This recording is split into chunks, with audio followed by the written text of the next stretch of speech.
President Sandbergs spørsmål handler om at regjeringen har varslet et kutt på 32,5 millioner kroner. Det står også i budsjettmerknaden for dette års budsjett. Så jeg anbefaler statsministeren ta en prat med justisministeren om brevene som er sendt fra domstolsadministrasjonen 16.11. I fjor og 11. januar I år, før et møte I mars.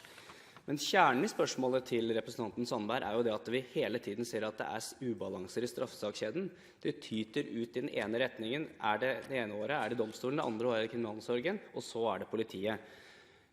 Etter 6 år I justiskomiteen så min erfaring at man sitter på hver sin kant, planlegger hver for seg og har ingen helhetlig tilnærming til utfordringene I hele justissektoren. Så spørsmålet mitt hva har regjeringen på trappene av konkrete forslag til analyseverktøy som kan sørge for at vi får varig balanse I straffesakskjeden, sånn at vi slipper hvert eneste år å måtte dekke til, det tyter ut, og komme med ad hoc-løsninger, som nå domstoladministrasjonen har fått ved at de fikk 40 millioner kroner på noe som man antok var midlertidig fra regjeringssiden, men som ikke føles spesielt midlertidig for de som ble rammet av det. Statsminister Stoltenberg.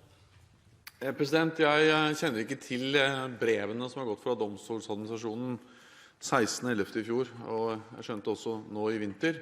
Men jeg helt sikker på at justisministeren kommer til å være opptatt av å styrke hele straffesakskjeden, rettsapparatet, domstolene, når regjeringen møtes til budsjettkonferanse I mars.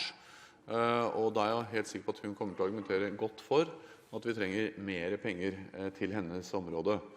Min utfordring jo at det vil også alle de andre statsrådene gjøre, og summen vil være uansvarlig mye pengebruk. Og da skal vi gjennom en krevende prosess som vi gjør hvert eneste år, som starter I mars og slutter I august-september, der vi altså avstemmer de ulike hensynene om mer behov til penger til vei, til helse, til forsvar, til beredskap og mange andre gode formål, og så vil vi finne en rimelig avveining der vi også tar hensyn til domstolenes behov.